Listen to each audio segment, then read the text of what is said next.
USCHO.com.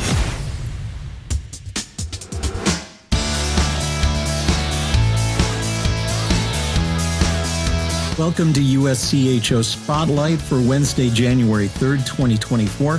I'm Ed Trefzger alongside Jim Connelly. This podcast is sponsored by the NCAA Men's Division I Frozen Four, April 11th and 13th at XL Energy Center in St. Paul, Minnesota. Visit ncaa.com/mfrozen4 to get your tickets today.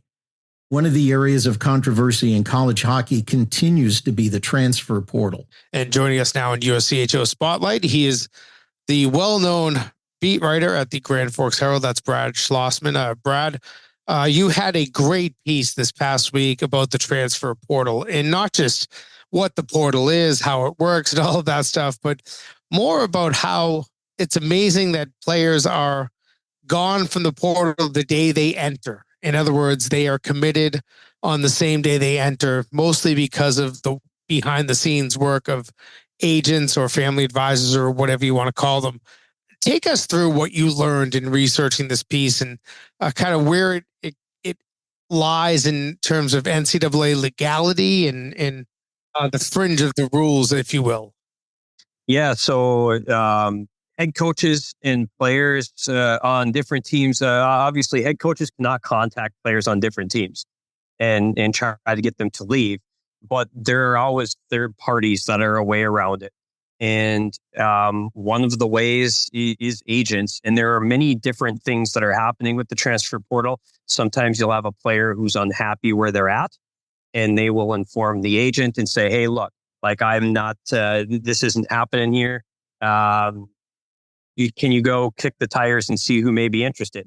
So the agent then goes and he'll make a few calls and find out maybe there's a team that'll say, yep, we would definitely want this guy if he goes in the portal. Some teams may say, maybe we think about it. Some teams may say, no interest. And then the agent can go back to the kid and say, well, if you go in the portal, this is what your options are looking like. And then the kid will say, well, I definitely would go to this school, so I'm going in the portal. Or maybe the kid decides to stay. There may be coaches who have specific areas to address on their team the next year, and they can go to the agent and say, hey, you got any guys that fit this bill?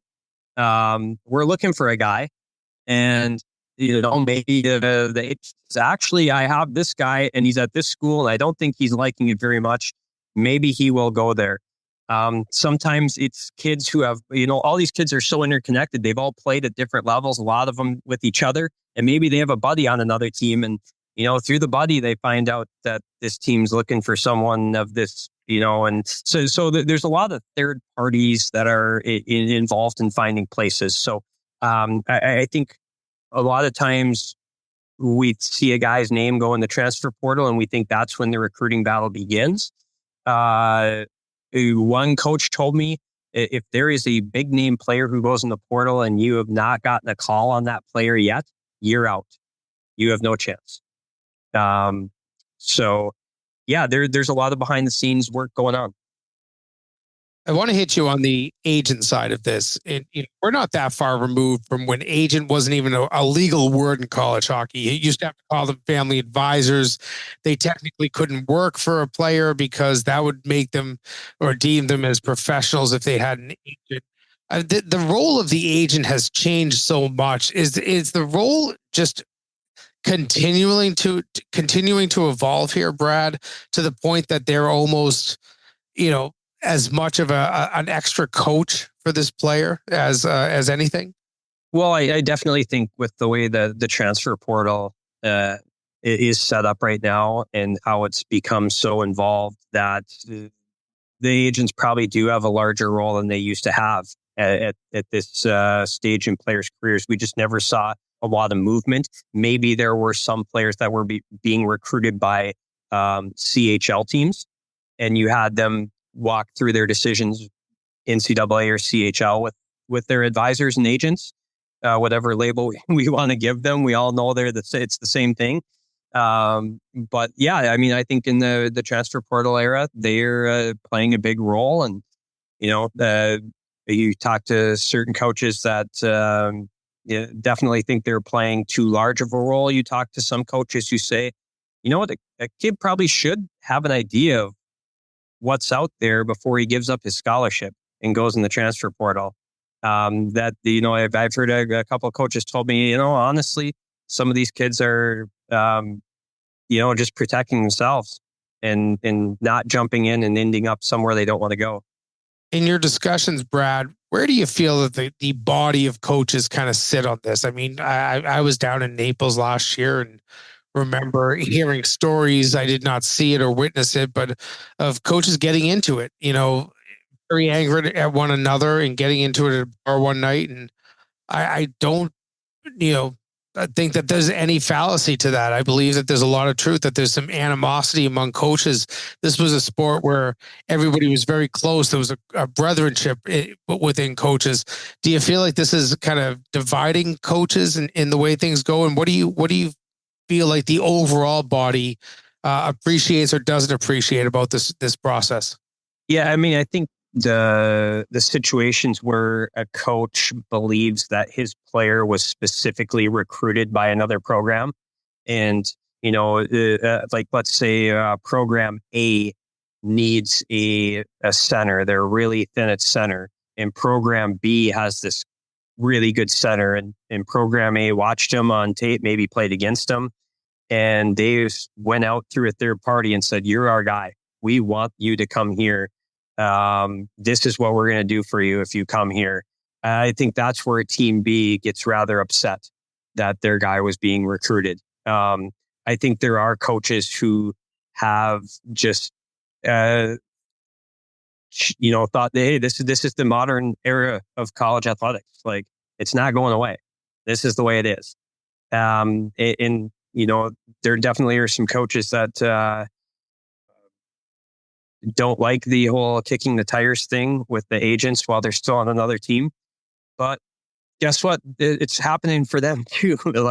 It's not like there's two college programs that are, having agents float them players. Like, this is happening quite prevalently.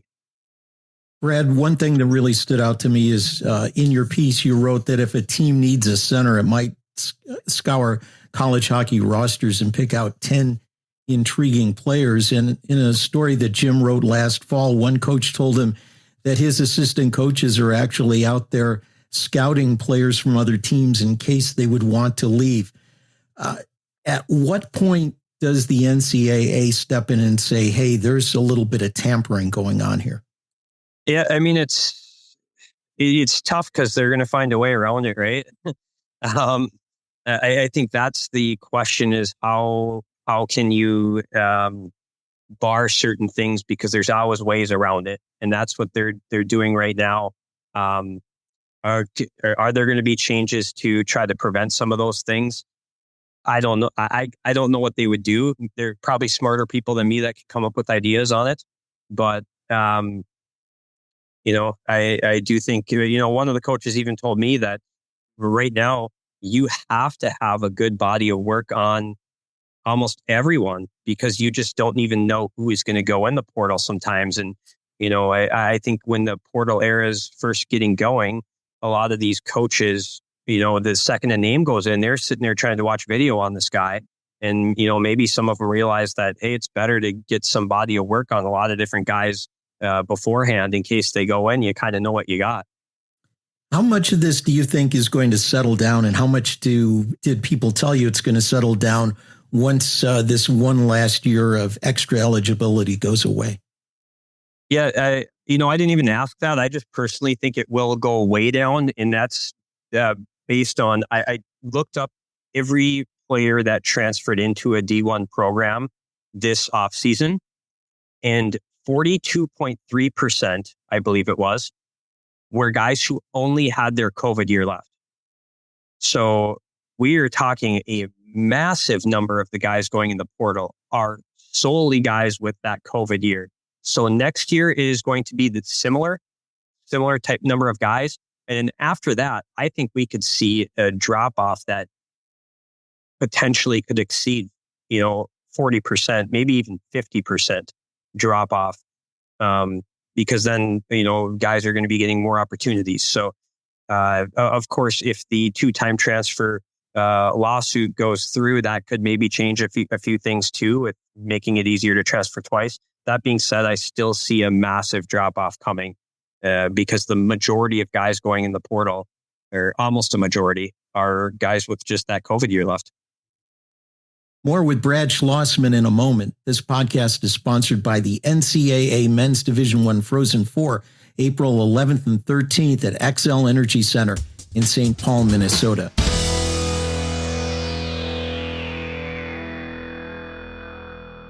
Where are my hockey fans at? Present! Welcome to Fandom 101.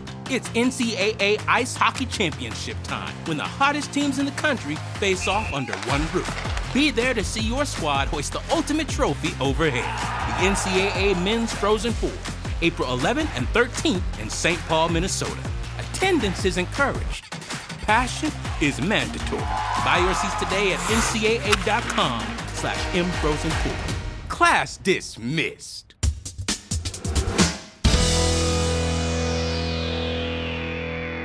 Continuing now with Brad Schlossman from the Grand Forks Herald. There's been some discussion about the impact on smaller teams, smaller leagues, being more like a farm club for some other teams. We've certainly seen, you pointed out in the article, it's an opportunity for some players to maybe go to a lesser team where they can get more playing time. But there also seems to be what some might even call poaching, with top players from a program ending up going to a bigger program. Is this something that is dangerous for college hockey, or is, again, this something that might settle out? In certain cases, there could be benefits. I think the ones that get a lot of the publicity are players who are having a lot of success at a program and end up going to, a blue blood type program that's won a lot of national titles in their history. And, I think those are the ones that get a lot of the publicity. But if you go look at different leagues around the country, there are a lot of other leagues that, I think people say, well, this league is getting poached from the bigger league. Well, the other league is benefiting from a lot of transfer guys. Like, you look around at some of these programs. I mean, I think I just looked at a box score this weekend, and Jack Works had a hat trick for Michigan Tech. That's a Denver player that ended up going to Tech. He wasn't playing much at Denver, and now Jack Works is playing a lot, and he's having success. And, in that sense, I think the portal kind of worked for everybody. You got a guy who wasn't playing, now he gets to play. You get a guy that a program in Michigan Tech that's having a lot of success with Jack Works, and Denver, maybe it wasn't going to work out there. So I think sometimes the transfers can work both ways, and programs can have success. A lot of different programs can have success with transfer guys. Brad, I want to hit you on another story, but first, go back to a comment you made a couple of questions ago. You said that the lawsuit, the 2-time transfer lawsuit. Can you explain that to people that might not be that familiar with it? Yeah, so there's a lawsuit going on right now about 2-time transfers. Right now, you have to sit out a year if you transfer the second time, and that is being tied up in court right now. There's an injunction, so 2-time transfers can currently play immediately. And I'm up here in North Dakota, and there's a situation with the men's basketball team where they have a 2-time transfer who was did not get a waiver and was going to have to sit out, and now he's playing the rest of the year. The judge backed up the case far enough to where all these kids are going to get to play this year, the 2-time transfers. And then it may be decided, sometime in the spring. I don't know if a date's been set, but that's going to be something that's really interesting to follow, because I don't know if that's going to be resolved before the portal opens up this year. But there might be guys who are potential 2-time transfers that are really watching that close, that might want to jump in the portal if that goes through and they can play immediately. So I don't know exactly when case will be decided, but that is going to be something to watch. 2 transfers certainly calls into question a lot about the player, but we will cross that bridge another day. One thing I wanted to ask you about before we let you go, because you have your pulse on a lot of issues. Something we've heard a little bit about here in the day of NIL. There's a lot of money moving around within the college ranks and college players getting paid. Of course, major junior players are banned from playing college hockey because they take small stipends, usually to play major junior while they're playing for their teams in the CHL. There's been discussion that maybe major junior players could play in college hockey. What are you hearing about that? And is that a good thing or maybe not a good thing when you think of all the progress that is made across the college hockey universe of making sure that players are choosing college hockey first and not major junior? Yeah, I mean, first of all, obviously that's going to be something that's been talked about a lot, as you mentioned, and we'll see when if that decision is made. I think the big question is if someone eventually ends up suing, like a CHL player, why am I ineligible to play college? I haven't signed a professional deal. Why am I different from a kid in Sweden that's playing in their tier 2 league or tier 3 league? What's different about me than a USHL kid? And I don't know if the NCAA can win that. Like, college hockey has banned those guys, but there is an argument to be had that they are no different than other players that are playing junior, playing in Europe. I think the prevailing thought, I know among a lot of college coaches, is that they won't get the high-end guys anymore. They're just going to go to major junior and they're going to stay there. I think the opposite is going to happen. I think they're all coming to NCAA. And I think the CHL essentially could be like the USHL, where guys play there until they're 18 years old. Then they'll been there, done that for 2 years. Now it's time to move to a higher level. And I think like a perfect example of that is Shane Wright right now. Right? Like Shane Wright was a high pick for the Seattle Kraken. He had outgrown major junior. He was not ready for the Kraken. Where would have been a perfect, he would be a sophomore in college right now. And that would be the perfect spot for a Shane Wright to develop. And I think a lot of NHL teams would probably agree with that. I think if you ask the Seattle Kraken, would you like Shane Wright playing college hockey right now? They would say, yep, that would be the ideal spot for him. So yes, you're going to have a few of the high-end kids that go straight to the NHL, but I think a lot of them are going to use college as the next step in that. So I do think college are going to get the high-end kids. They look at the facilities that are built up all over the country, and we're talking every league, from the NCHC and the Big Ten to Atlantic. There's some brand new rinks all over the place that are the facilities are better than a lot of major junior schools are, programs, not schools. And so I do think the college is well positioned to win a lot of recruiting battles against major junior teams to get those kids to come. But it is going to be very challenging for colleges because now you're opening up a whole new pool of players. They're going to have to scout major junior to bring in certain guys. Are you going to get more of the one and done or two and done guys in college hockey? I think so. I think a lot of those first rounders are coming to college for a year or two. And there's going to be a trickle down, and guys, schools are going to have to decide how many of those, you still need to have the older players and the guys that stick around to win. I think we've learned that the teams with all the one and dones haven't won national titles yet. So it's going to be a challenging thing to recruit if it does happen. I think it probably will. But I know most coaches think I'm wrong and I'm crazy that they think they're not going to see these top end kids. And I think the opposite. I think you're going to see all of them.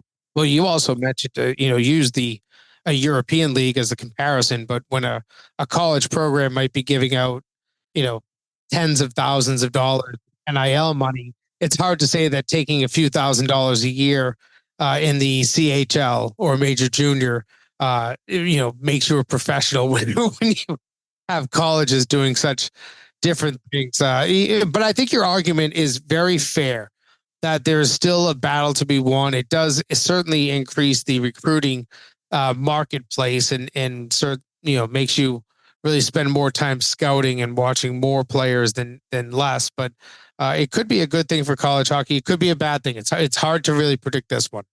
It's hard to predict. I just we haven't seen it, so I don't know what it's going to look like. So I don't know if it's going to be a little bit of a mess and a challenge, and the recruiting boards are going to be all thrown off because the pool is going to be so much bigger. And what's going to happen? My general thoughts, though, are that I really think it's a matter of when, not if. And I do think college hockey has become such a good product that I think people who don't think that they can win major recruiting battles, I think that's wrong. I really do. I think that, you can see where I'm sitting right now, right? Like, you could probably bring a major junior kid into this building and recruit them, right? Like, and I think a lot of those kids are going to have played 2 years. They're going to play major junior when they're 16, 17, maybe even 18. And it's going to say, look, I've been in Sudbury for 3 years. It's time to move on. And they're going to see college hockey and the great atmospheres in the buildings that they have with the student bodies and the bands. And I just think it's going to be a lot of these kids are going to end up playing college if that goes through. Well, there's certainly plenty of news out there, Brad, and we appreciate all you do to cover it. You do a great job with the Grand Forks Herald. But Brad Schlossman, thanks for your time. Great piece last week. We'll continue to look forward to what you write every week. Perfect. Thanks for having me, guys. That's our friend Brad Schlossman from the Grand Forks Herald. Jim, this is not a simple subject. And one of the things that I think Brad did very well in the piece is bring up all the things that are under consideration. You have coaches that are a little sour about seeing their players go. You have stories of scuffles between coaching staffs. You have coaches saying they have to be more like a GM than a coach these days. This is a very complex story. And it got complex very quickly. We can't forget that this kind of, I don't want to say happened overnight, but it was very quick. It happened during a time of transition. We were in the pandemic when all of this legislation went through with the NCAA to allow the transfers in these sports, including college hockey. It is complex. And I think that it's hard for coaches to get their arms around it. It's very easy to make mistakes in this. We need these guys. Let's go to the portal, get them. And then you're just shopping. You're going to a grocery store and shopping, whereas the recruiting process, for colleges usually is more of a 1.5 to 2 year process. You watch a kid, you make sure that you've interviewed him, make sure he fits your culture. I do think that most coaches are trying to do that in the portal, but sometimes you have to be so quick with your instincts. You don't get to really put the effort into the shopping. You don't get those interviews. You don't get the long-term informational background that you sometimes have on some of these players that commit as true freshmen. So I think that is what's happening in the portal. That is the negative. You also, unfortunately, the agent involvement that Brad kind of references in this piece is unfortunate. I don't think that is in the true spirit of college hockey or college athletics, but I also don't think that the true spirit of college hockey or college athletics ever intended to have players make a commitment and leave. And I get it. Coaches make commitments and then they leave. And this is supposed to equivocate to that and make things equal for the players as it is for the coaches. But I still think there's something in the more you talk to coaches, if there's 64 Division I men's coaches, I can't say that I've surveyed them all. I've talked to at least a third of them about the portal. And I'd say that it's 85% hate, 15% like, but even those 85% that hate understand they have to use it. So it's not going away. There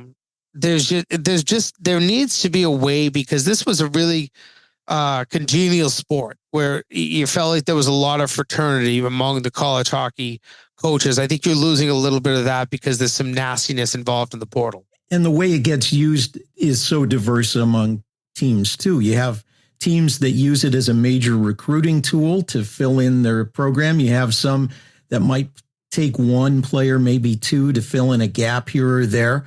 And then you have others that haven't used it. I don't think he's ruled it out in other years, but David Carl at Denver didn't use it at all, according to the story from Brad. Want to touch on one quick last thing before we wrap, and that was the discussion of major junior. I don't know how you fall on this, and I think you're going to tell us, but I think Brad is exactly right. You're going to have to let those players in if you're going to allow money to be part of the sport. Well, I agree with that part. You're not going to have a choice at some point because NIL money is now far exceeding what you're paying kids in major junior. And that's just a reality. So if players want in for major junior, you're going to have to allow that at some point. That's not even something, whether it's needed to be discussed or not.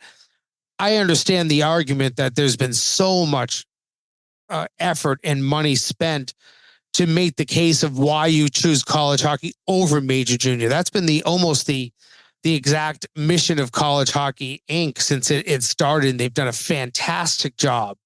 But at the same time, at some point you might have to pivot here. As Brad said, it's not that hard to sell these colleges and these campuses and these programs. They're fantastic. And they're not being sold to 16-year-olds. That's what major junior is. You're selling major juniors 16, 17, and 18-year-olds. You're selling college more to 18, 19, and 20-year-olds. So you have to think about getting them in the next generation. I do worry a little bit, not about the USHL, but maybe the minor leagues of what you would call tier one juniors in the United States, the NAHL, some of those smaller leagues that are subdivided by geographical sections of the United States. Those are the leagues that I worry will suffer. Maybe the USHL loses some players, but they'll substitute it by getting the top end of the NAHL. But where does the NHL get their players? And where does some of the Eastern leagues and the Western leagues and some of the ones that are down toward the South that have become these, small tier 2 junior programs that are still, churning out some college players, where do they go? I still think the pool of players in the United States is pretty large. If you do your homework, you'll get the right players. I understand that the USHL wants the best Americans. They want the best imports they can get. That might be where the loss hits the most. I don't think it should hit the colleges that much, though. Well, we'll continue to watch this story, and we do thank Brad for taking time. And by the way, you can find a link to his story in our show notes. This podcast is sponsored by the NCAA Men's Division I Frozen Four, April 11th and 13th at XL Energy Center in St. Paul, Minnesota. Visit ncaa.com/mfrozen4 to get your tickets today. For Jim Connelly, I'm Ed Trefzger, and this has been USCHO Spotlight.